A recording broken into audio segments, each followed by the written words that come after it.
Hey everyone, welcome back to another episode of Tattoos and Gurus podcast. Today we have a very special guest, Aden Benson. He's 20 years old and he just got back from Army basic training, and he's going to run us through what it's like to enlist in the Army and go through basic training, because I get a lot of questions from friends of mine who have kids in high school who are thinking about enlisting in the military, and they have questions about boot camp. Well, I went through boot camp back in January of 2011, so it's been quite some time, and I'm sure things have changed. So we have a very fresh perspective today from Aden. Aden, welcome, and thank you for being here today. Thank you so much, Goldie. It's really nice to be here. Man, I have known Aden since he was much younger. Probably about 15. I was probably 15, 16-ish, I think. And watching you grow into a man and graduating high school, enlisting in the Army has been really an honor, and seeing you flourish, and that's been really cool. Can you take us back to where you were born and what your upbringing was like? I was born in San Bernardino, if I do believe. I honestly, I forget most of the time. I was born in San Bernardino. We lived in San Bernardino from when I was like, I don't know, around first when I was born till 10. And then we moved to Ukaipa around when I was 11-ish. Been here ever since. Kind of created like my own little community. You know, everyone around me. I know a lot of folk around here. It's a good place over here. And then I went to high school a little while ago, around 2020, 2019. Around I went to high school.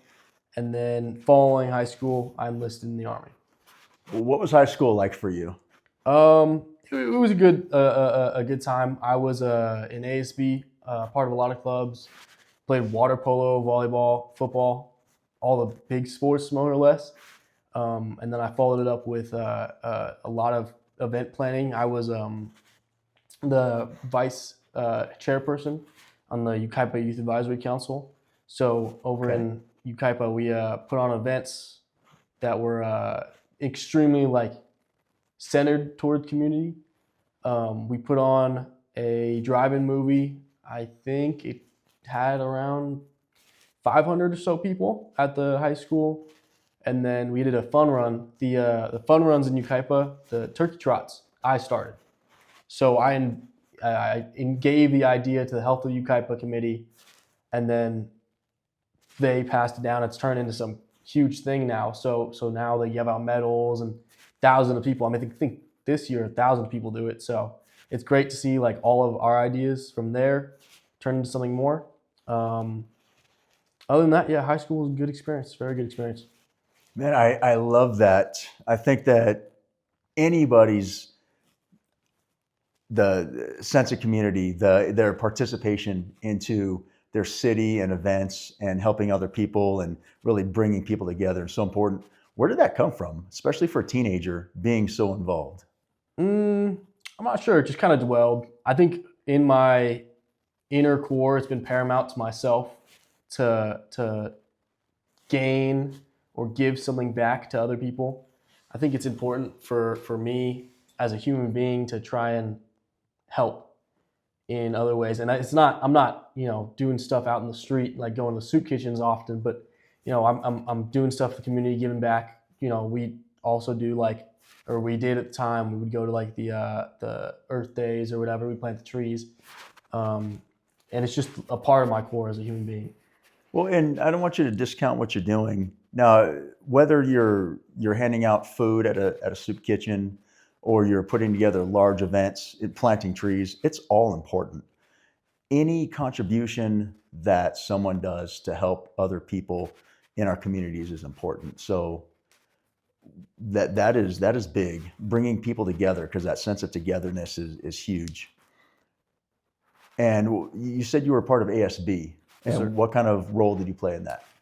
So at first I was I think I was the treasurer for the junior class, and then I went to the chairperson for, if I remember correct, like future events. So like I'd be planning eventually 20 years in the future, like the recall events, and we all come back to the school and see what we're like 20 years down the road. But I did a lot. I planned with other constituents, like the proms, homecomings. I did a lot. It was very mind-opening. Those events that you were planning, so playing sports, the skills that you learned and the discipline from playing sports really helped contributed, I think, to who you are today. Tell me about the importance of camaraderie and togetherness that you gain from being on a team.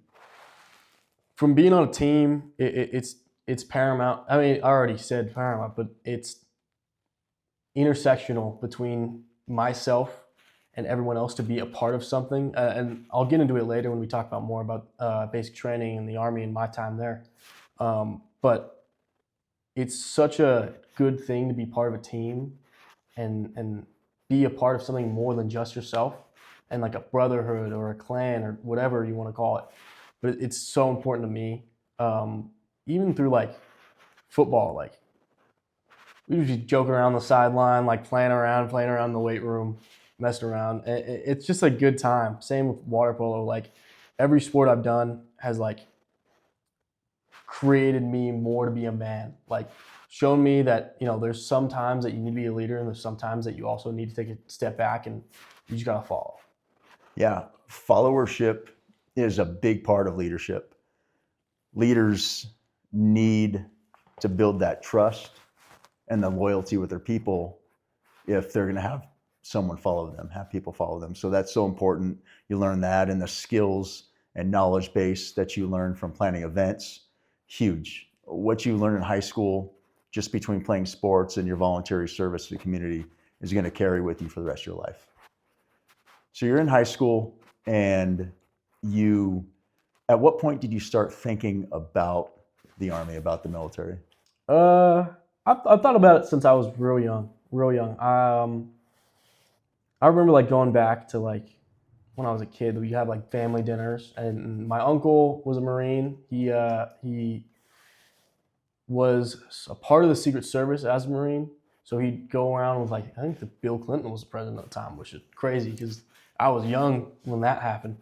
But he would guard the president, and I would always like play video games or see all these things in media and see like the importance of being something more yourself and obviously for your country.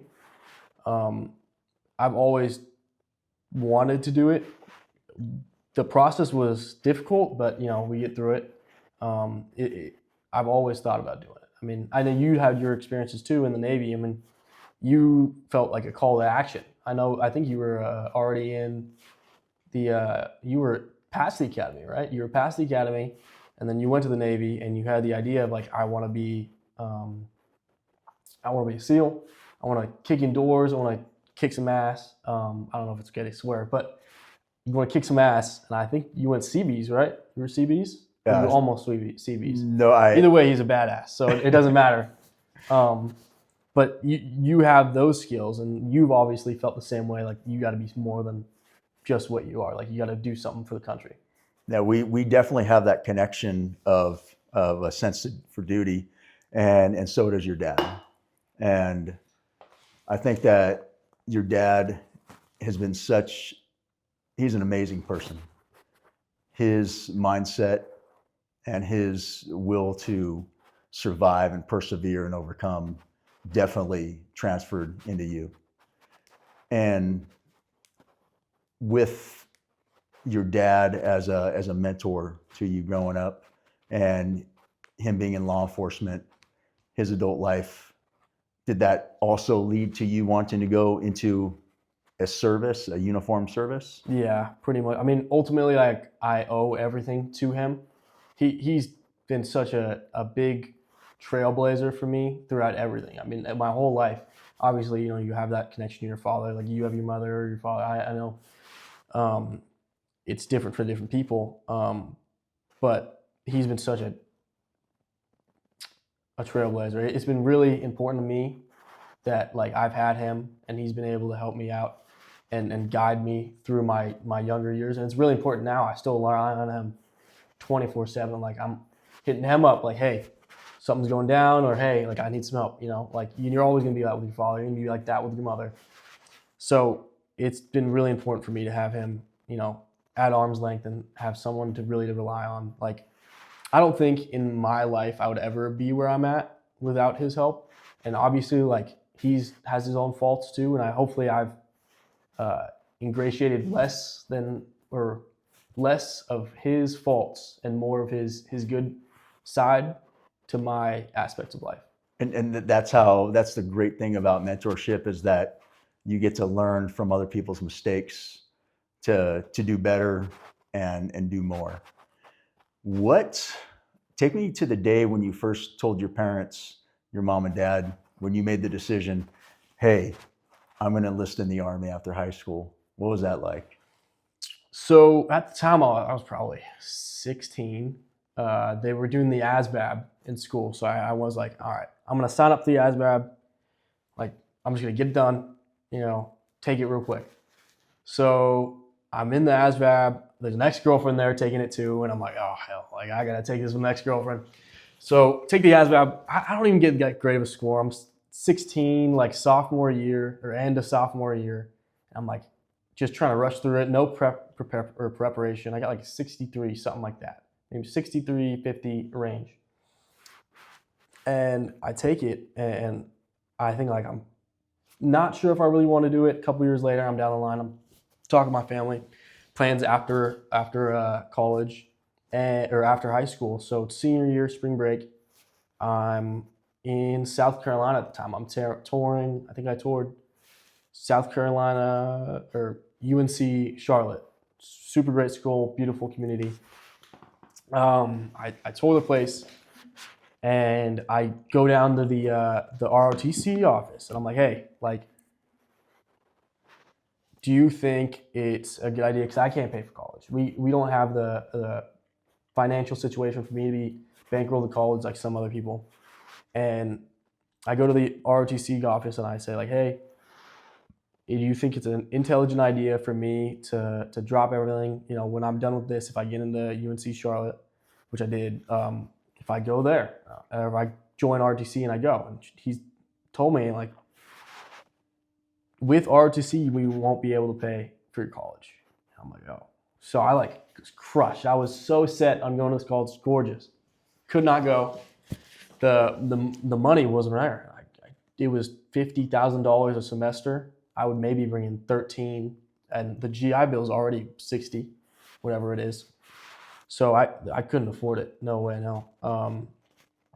So we go back home after our trip, and I'm looking, and I don't want to be full on Army, and I'm National Guard.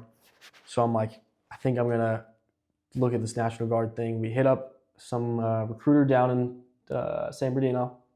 Dad brings me down about 17, having a whole conversation. Half of it's Army jargon. Like, I think he was he must have been something. Obviously, the recruiters, like, they just fill you with knowledge that you don't know anything about. So you're just like, oh, what am I talking about? So fills me with knowledge, and I'm like, I don't know what that guy said. I'm kind of turned off from this. So I was like really against it for a while. I was like, I don't know if I'm really going to join. And after high school, I was like, I went to Cal State San Bernardino. I'm still there. I'm about to be a junior, still on pace, even after living for the Army. And I'm like, I got to do something. Like, I can't afford college. I paid my full semester, or my first semester at CSUSB by myself. So I'm like, all right, I got to pay. So I go to the National Guard base down in also San Bernardino, but a different one. I speak to a different recruiter. They have half my stuff on file. Sign up. I tell my family, like, hey, I met with a recruiter. Like, this was going to be. And they're like, all right, sure. And your mom, everything's cool? No, they're all cool. I mean, everyone in my family comes from a military background. Okay. And I think a lot of people now, and a lot of people that I know, like, they see the military, it's either on a spectrum. It's either, why would you be doing this? Like, this is a terrible time for our country. Or, I'm so proud of you. Like, great job. Like, you're a badass. And unfortunately, like, there's a lot more, this is a terrible time for our country, than you're a badass. And I'm not a badass. I'm going to basic training. A lot of folk done it on 10% of the population, I think. But it's more that, I'm willing. And everyone in our family has been, I think my mother, both her uncles, one was Air Force, one was Navy. And my dad, he's got a brother-in-law in Marines. All his buddies are all Navy and Army and Marines. So they know what was probably going to happen. So how important is it to have supporting parents? So if you're going to talk to younger people out there that are in high school and they're thinking about enlisting in the military, how important is it to have supporting parents in this decision? For me, it's really important. Obviously, I couldn't have done it without them. Like balancing work, school, having a girlfriend, doing all these things together. It's a lot. I'm obviously not able to balance that all together. Like I got to get some stuff paid for. Like I got to go home and eat. Hopefully mom makes dinner or something. But I know a lot of people, especially now, like in the Army. I met a lot of folk, and a lot of them I'm really good buddies with. Like I had a buddy out in Florida, and that guy had nothing. Like no family. Like brought up by the system as a kid. Like I think. When you say the system, what do you mean? I mean, like, he was bouncing from homes to homes, like foster care? Foster care, not a great situation he was in. And he's one of the best dudes I ever met, but, he doesn't have supportive parents like me. And it's probably, from his perspective, he's told me, like, it's been really difficult for him. A lot of the stuff he doesn't have, and it's just not a great situation. But was enlisting a good choice for him? Oh, 100%. So it gave me and a ton of others like him, at least through that I met, structure and ordinance and being like, hey, this is what it is. Like, wake up at this time, do this, wake up at this time, like things we didn't have before. So going in the military could be a good decision for anyone, regardless of if you have supportive parents or if you've been brought up through the system, meaning foster care or group homes. It could still be a good place for you. And what kind of qualities, characteristics do you learn and develop? It's a lot of qualities and characteristics. More or less like time management, obviously one of the biggest ones. Like that's kicked into you the first day. As soon as you get there, I showed up to basic training, got off my bus. There was 4 of us. Me, another buddy, which I'm really good friends with now, another older guy and a girl. It was 12 at night, and we're running through everything, and it takes maybe 5 hours of like continuous signing papers, gear handoff, putting our phones in the bags, like excommunication pretty much, and get all this, and they're like, all right, this is where we're gonna be sleeping tonight, and it's just a big barracks room. Tell the other dudes you never met in your life, it stinks. But it gives you structure because, you put your head down to rest and it was 5 a.m. Or 4 a.m. and they call on the radio and they're like, everybody get up, get outside, get in formation. So it gives you time management, 100%. Like I've never been better with my time. Obviously, like sometimes, some things I'm a little bit fashionably late, but I've never been better with my time. Like I always try to get there hour to 30 minutes early. Gives me structure. Like, it's very difficult for me to go throughout my week without eating right or working out or doing something active. I feel like almost like I'm wronging my body if I don't do that. And a lot of people in the Army don't see it like that way, or a lot of people in the military nowadays don't see it that way. And you see a lot of like National Guardsmen or dudes who are out of shape, and it's like, come on.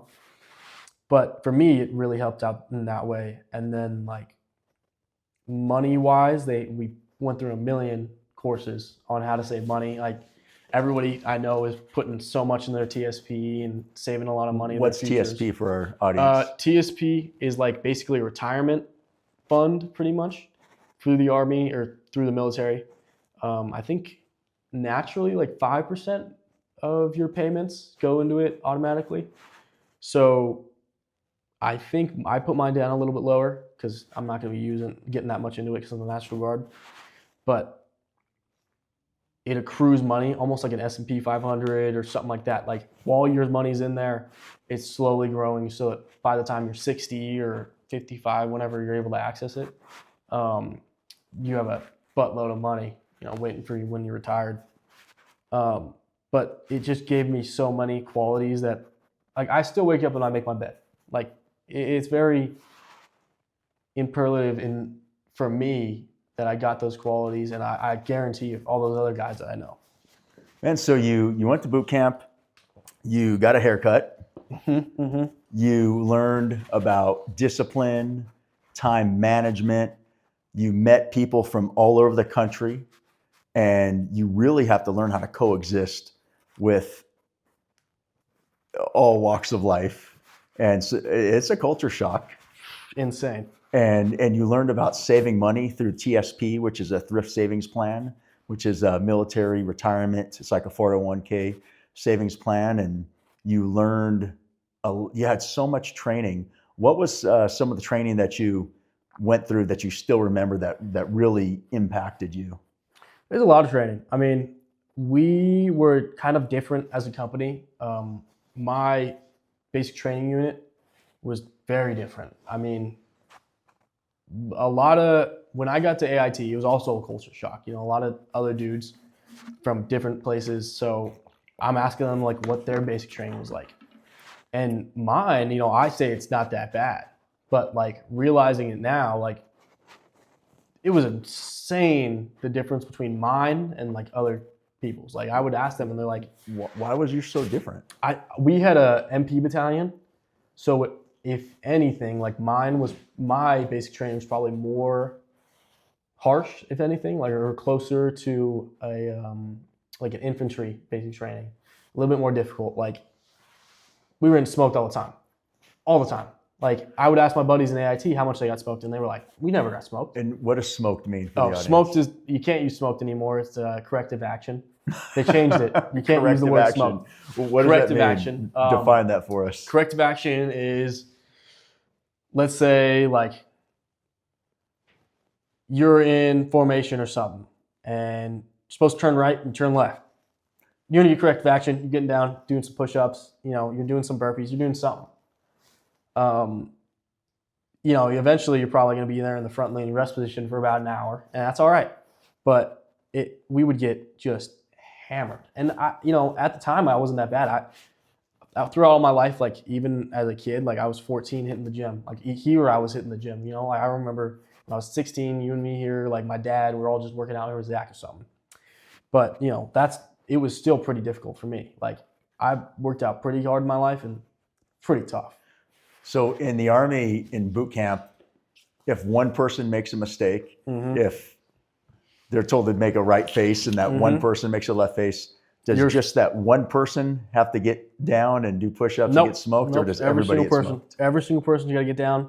And it's fine, but by the end, you're like, oh my gosh, like some people got to learn, because you're in the Army or you're in the military with some not right dudes. A lot of them are great dudes, but a lot of them are just a little bit off kilter, and that's okay. I remember like I would go and ask, like when I got to AIT, my other guys, like, hey, like what was your basic training like? And you're supposed to have a couple rough marches through the Army. It's different in the Marines, a little bit harder, but ours was a 6 mile, if I believe correct, 6 mile, 8 mile, and then 10 mile, or maybe it was 8 mile, 10 mile, 12 mile. But for us, I think it was more like 6 mile and probably some change. The 8 mile was about 10 miles, and then the 10 mile was about 13 through all of these hills. And the last couple miles, you're going straight uphill. So it's brutal, and you got a huge rucksack on your back. Yeah, how much does that weigh? It weighs about 50, 45, around that. And then your M4, which you also got to carry. So it's a hot summer day in Missouri. Super, super disgusting out. And you're wearing a helmet. You got an M4 that weighs 8.3 pounds or whatever it is. And no sling, because there's no slings. So you're just carrying this thing throughout the swamp, getting attacked by mosquitoes.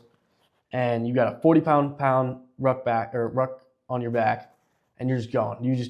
There's no music, no nothing to get you through, and you're just kicking ass, going straight. So your imagery of those ruck marches, I can feel that. I can feel wearing the weight of the helmet, holding the rifle with no sling, so your biceps and shoulders are burning because 8 pounds is gets a real lot heavy. after a while. That gets heavy. You've got a 50-pound rucksack on your back. You're wearing heavy boots. You're up and down hills, and you're on straight up hills. You're miserable, but yet it's fun because you're with your guys. You're with your buddies, and we come back to that camaraderie like that you had in high school on the sports teams and even in the ASB and on your community planning event. It's never about what you're doing. It's about who you're with.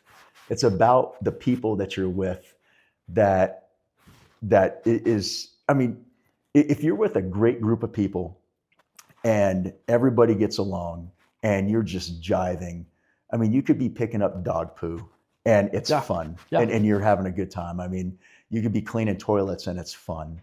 So you're with your guys, you're with your team, and it's hot. You're being bitten by mosquitoes and you're sweaty and probably chafing in your legs and armpits, and your back hurts, your shoulders hurt, everything hurts. There's no music.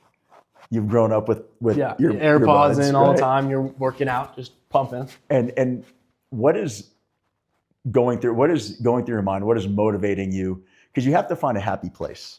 So can you describe to us what your happy place was in your mind and what your inner self-talk during these rucks?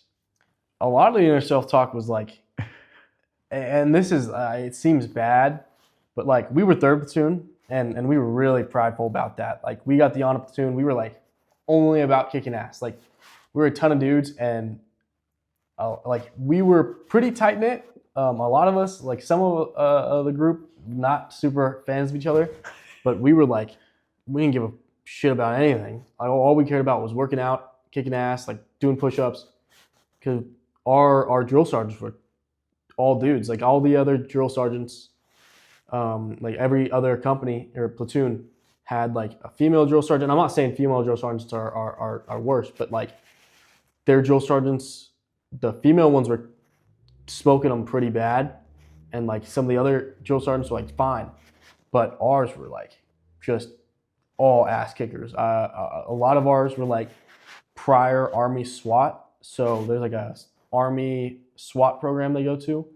I think they canceled it now. I think it's on the downward curve, so I don't know if they're doing that much anymore. I think they're outsourcing towards the community SWAT teams, but they were only about smoking us. Like I remember multiple times, like 2 a.m., like jumping off the rack, like getting straight down to front leaning rest position on the line, like for no reason, just because one dude in the middle of the night couldn't count how many people were in the room. And it's like, so take us to, and a lot of our audience, they don't know what you're talking about. So front leaning rest position, you mentioned that a couple times. What is that? You've done it on your Instagram. I've seen it on I know your what Instagram. that is. Yeah. So front leaning rest position, it's a form of self-correction, or not self-correction, of corrective action. So when you do mess up, like one person, does a left face instead of a right face, like everybody's down on front leaning rest position. You did half left face, straight down, and you're down there 45 minutes. Like if you get there was a thing called, oh man, what was it called? I don't know if you've ever done it, but basically a burpee, and it's like called tens or something. I don't remember what we had. This 8 one count bodybuilder? 8 count, something like that. The accounty push-up. Yeah. That's what we called the accounty push-up, and we had this kick ass. She didn't give a fuck about anything. She was an ass kicker drill sergeant, and she was just terrible. Like we had women, we had female other soldiers, and she was not a fan because she was an ass kicker. She was not a fan of them like thinking that like, oh, I'm a woman, like I don't have to do certain things because there's men here.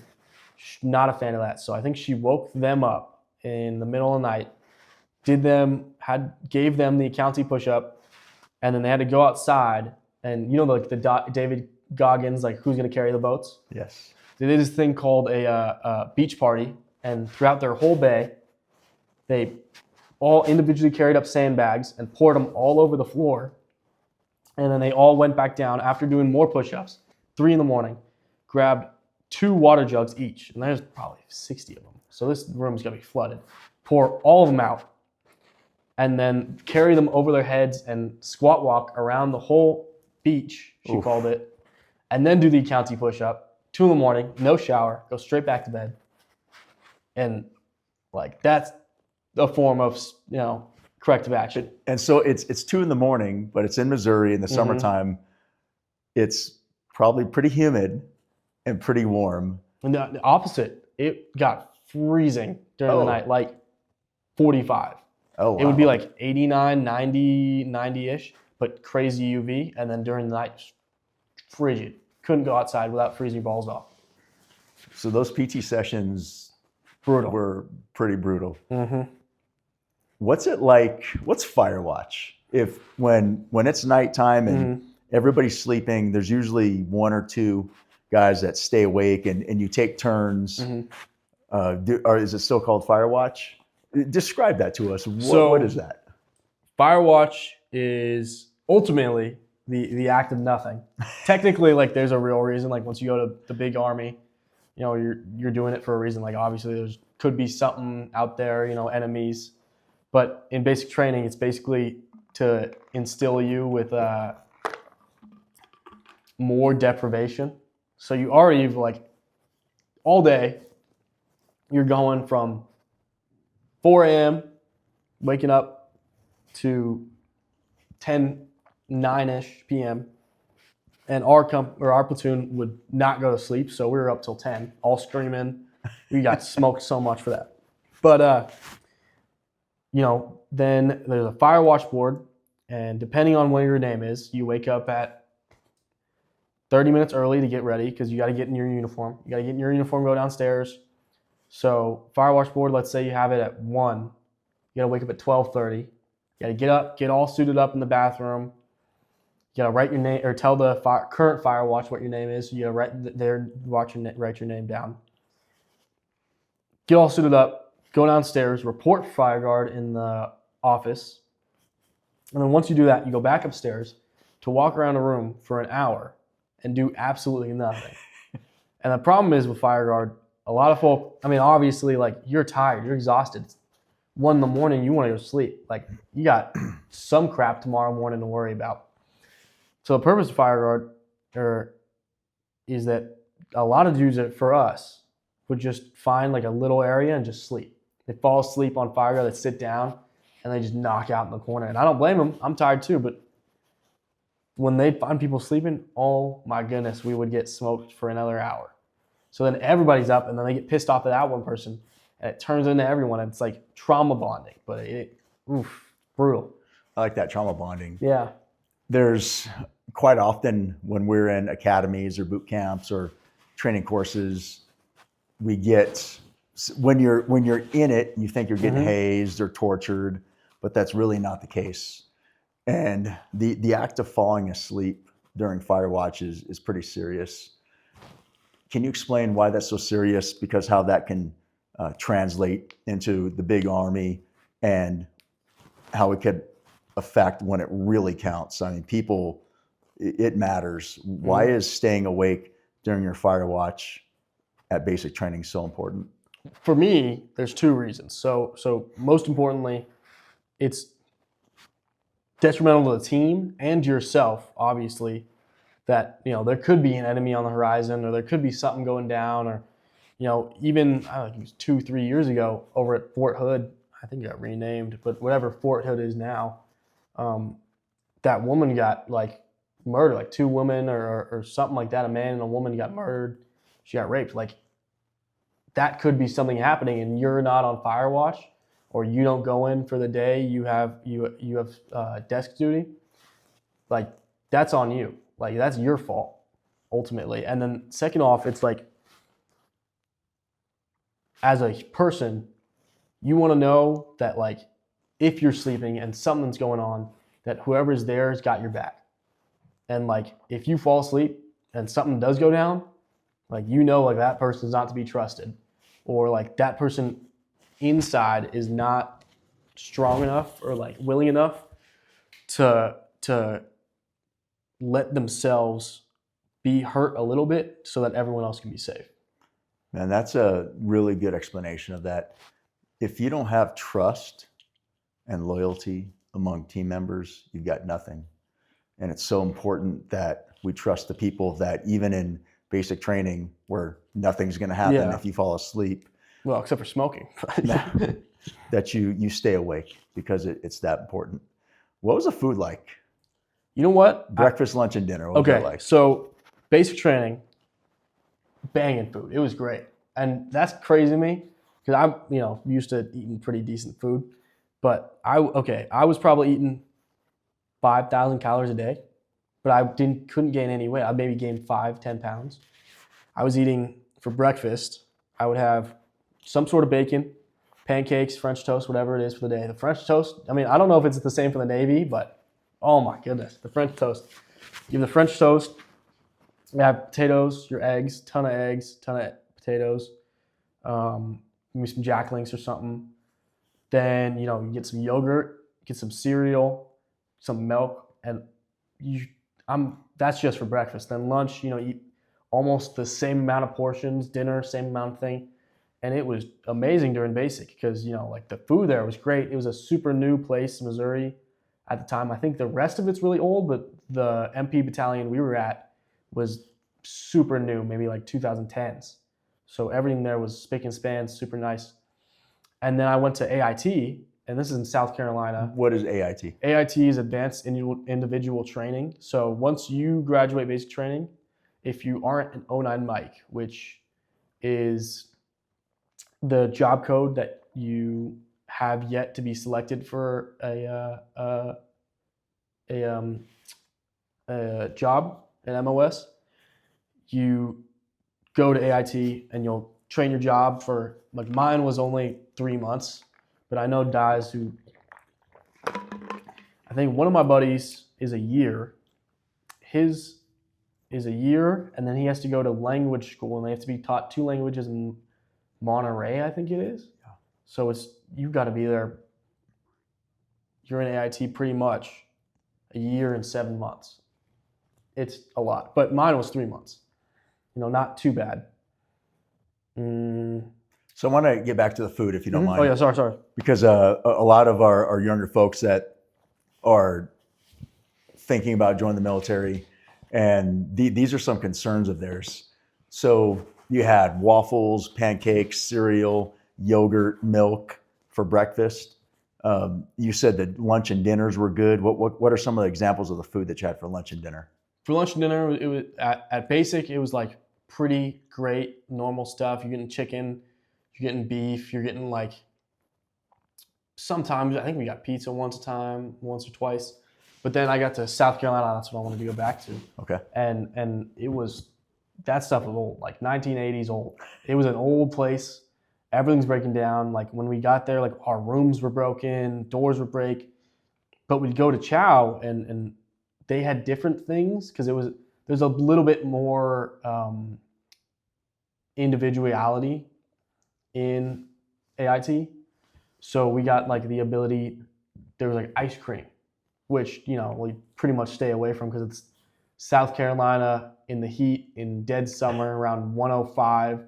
You're cooking in a uniform all day. Doesn't sit quite well, the night of or the morning. Like let's say you get smoked, you're not gonna have a great time. But the food was as heavily influenced by Black culture, which is great. So it was like a lot of like, there was like gumbo some nights and wow. I think there was like crab boils and crazy awesome things. But then like they can't really do the same stuff that Missouri did. That place would have been amazing, but they can't really do the same stuff that Missouri did because their stuff was so much older. So we were sharing this place with cockroaches, man. Like on the floor, like you'd see them scampering off. And I'm like, cockroaches, but you were having yeah, gumbo. Pretty good food. Yeah. The only problem with South Carolina was like I don't know if it was like they couldn't get great stuff, but the salads, like I was trying to be prideful about salads. Salads were terrible. The lettuce wasn't good, but the food was great.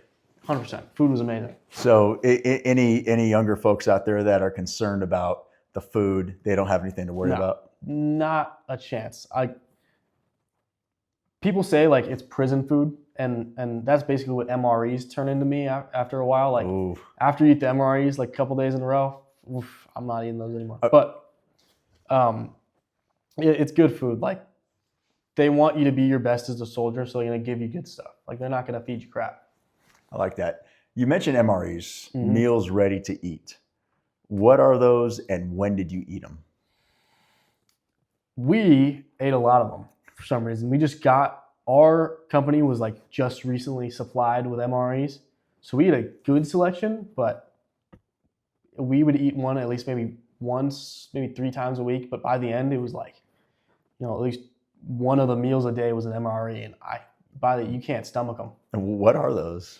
So they're meals ready to eat. It's basically the military's meal. So like if you're out on a mission or something going, doing something, you have something in your back, your rucksack, carrying something in the ATV or in the Humvee, and you got food. It's.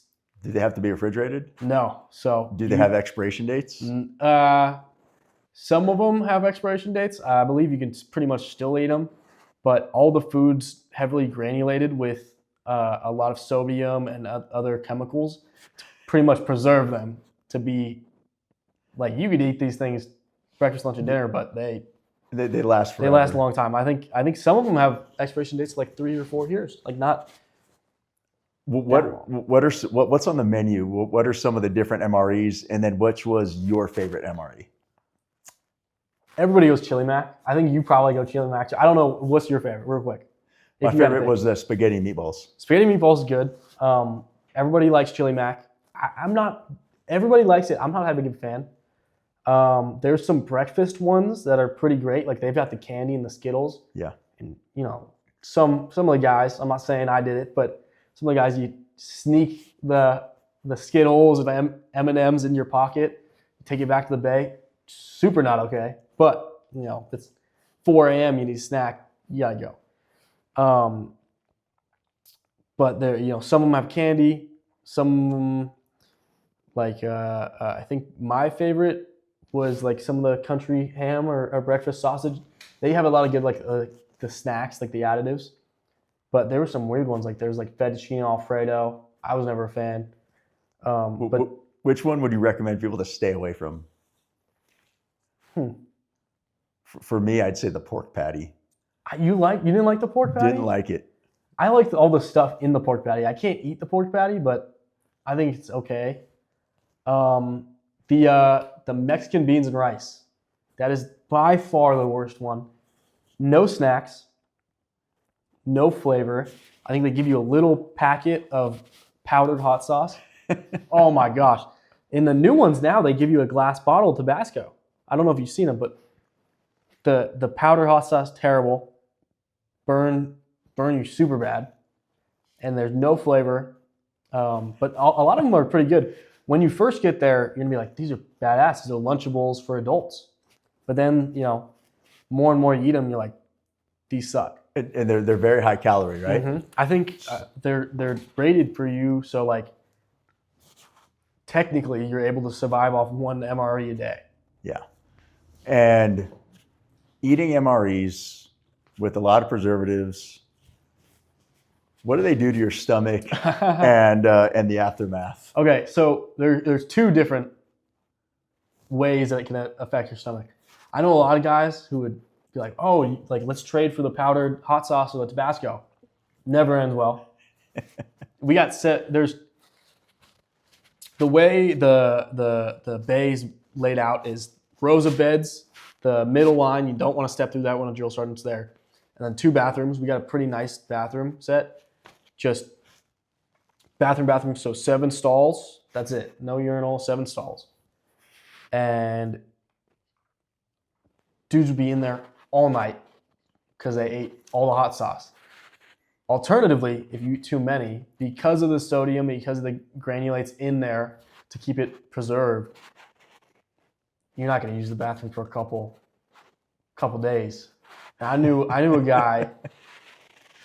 He told me because he ate so many of them, he couldn't use the bathroom. Couldn't go to the bathroom for a couple days. Like got so bad, he had to go to sick call, go to the hospital, and he told me that the hottest woman he's ever seen in his life, the hottest nurse, wasn't a military nurse, normal nurse. Is it an enema or what is it? Where you have to go in and flush it out, and he was so mortified. But those things are nasty. Hey, I can't imagine how many you've eaten. These stories you can't make up. No, you can't. So you are in boot camp and you're making new friends with people from all over the country. Who are some of these guys that you're meeting, and where were they from, and what were some differences? What are some things that you learned from some of these new guys that you met? Honestly, the connection towards people through basic training never dawned on me how important it was while I was there. Like, obviously I was getting all these conversations from these people that, I'm good buddies with at the time. And then now that I'm out, or I'm back out of basic training and AIT, a couple months removed, it's been so important in my life, and seeing where people are from. A lot of the guys there, you're obviously going to get your dudes from Texas, from Missouri, from South Carolina, wherever they're at, usually the South, California. A lot of the guys are like people from other countries. So I had a lot of buddies from Jamaica, a couple buddies from Africa, like a couple buddies from, where am I thinking? All over the place, Puerto Rico. I mean, technically U.S. territory, but all these people are like giving so much information to you. And now that I meet people, I work at Ace Hardware now, but now that I meet people there, I'm able to be like, hey, where are you from? And they're like, oh, I'm from Kenya. I'm like, oh, I know a guy from Kenya. Like, where are you from Kenya? He's like, I'm from Nairobi or something. I'm like, oh, I know so many people from Nairobi. Like, you've got money if you're over there or whatever. Like, having been taken out of Ukaipa, and I love Ukaipa, it's a great community, but being taken out of Ukaipa and meeting people who, if I walk by them on the street, I'm never going to have a conversation with them. I'm never going to be able to look them in the eye and be like, oh, hey, like, you want to be my friend? Like, I was best friends to a guy next to me. He was 41 years old through basic training from Jamaica. And he had the most insane stories. He was a great guy.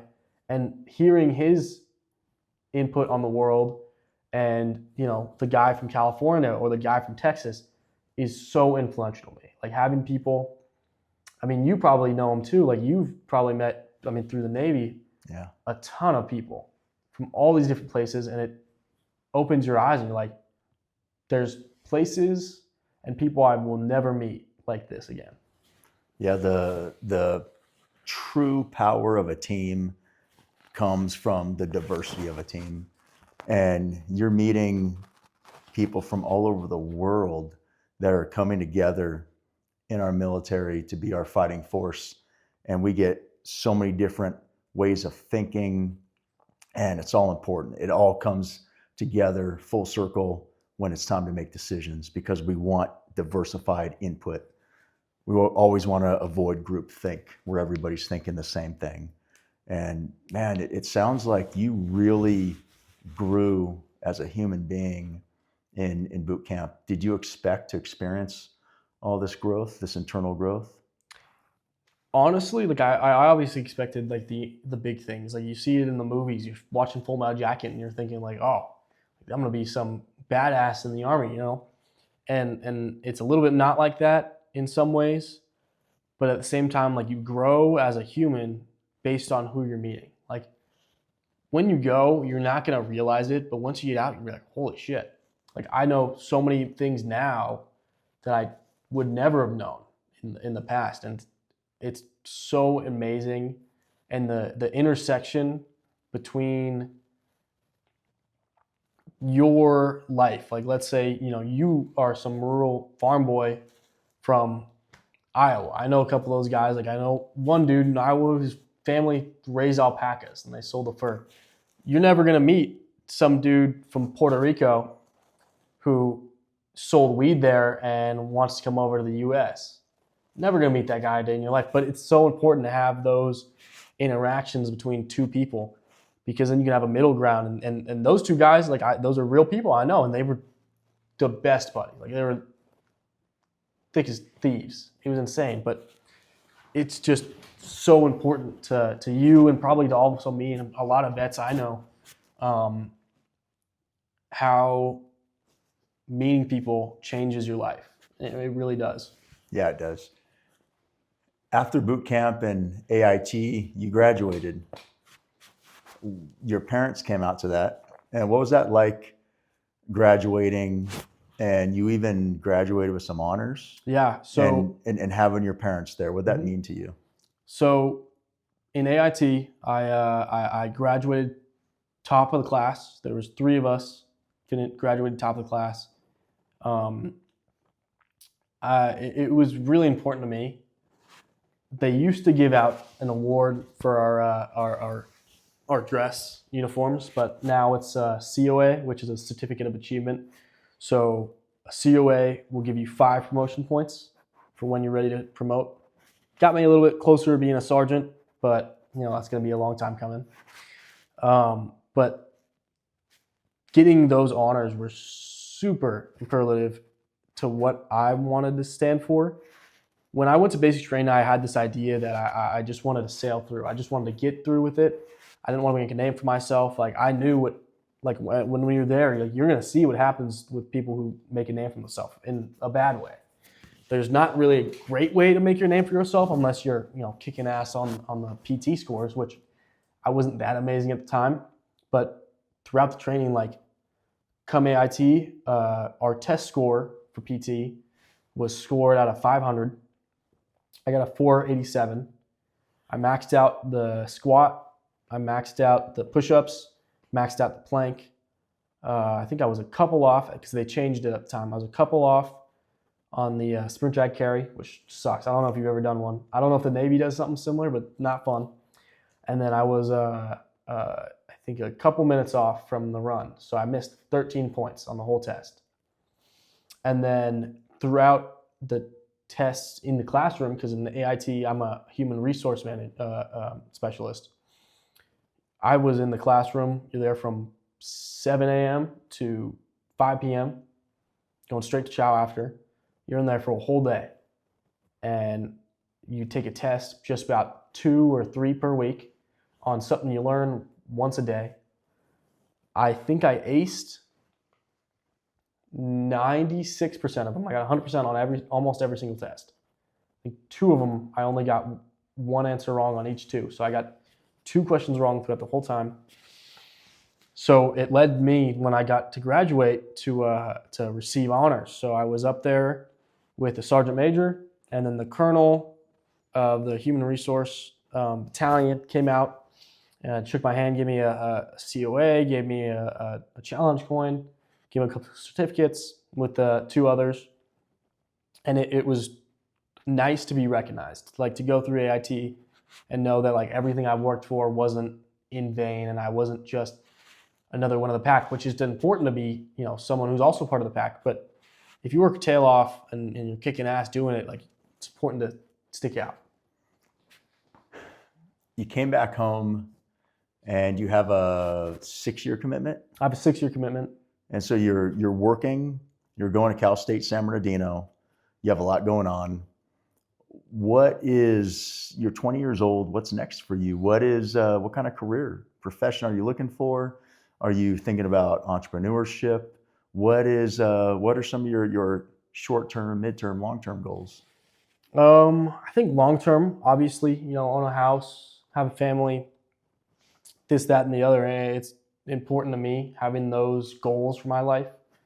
I'd love to be successful.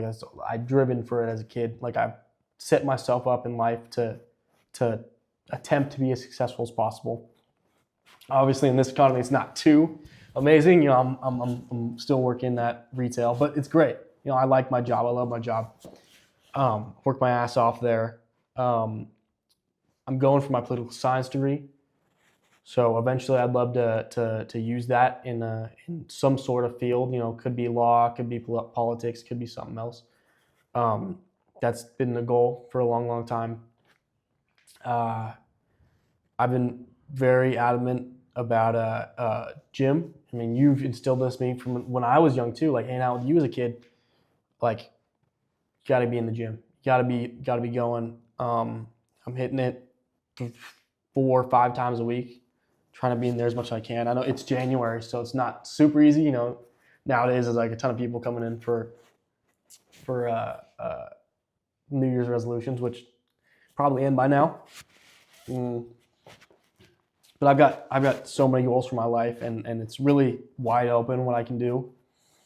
I'd love to do just everything. Try to have one hand in every pot. You know, not to be too busy, but set myself up right. All right, man. Thank you so much for being on our show, and thank you for opening up and sharing your experience in boot camp with us and with our audience, with parents who have teenagers, and with the teenagers that are watching this. If you're thinking about the military, and I want to give a shout out to your parents, your mom and dad.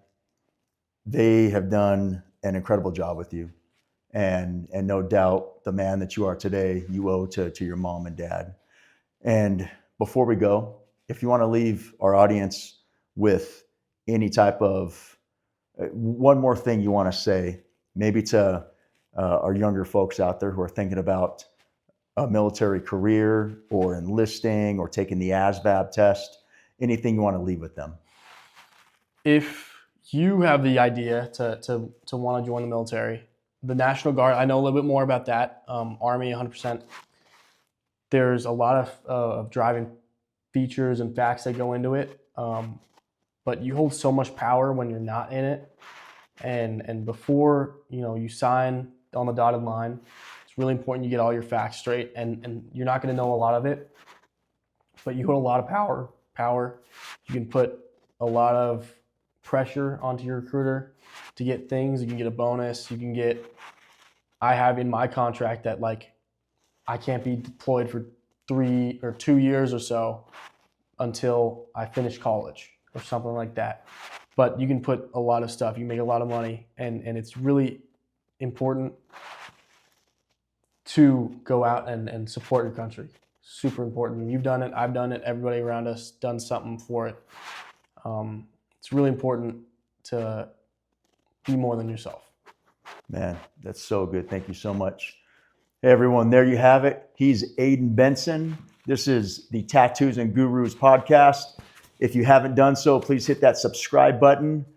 Until we see you again, thanks for watching. Hey, everyone, I'm Goldie, your host of the Tattoos and Gurus podcast, and we are looking for gurus to come on the show. So if you've got lessons learned and motivational stories that you want to share with our audience, hit me up on Instagram at Tattoos and Gurus, and I'll talk to you soon.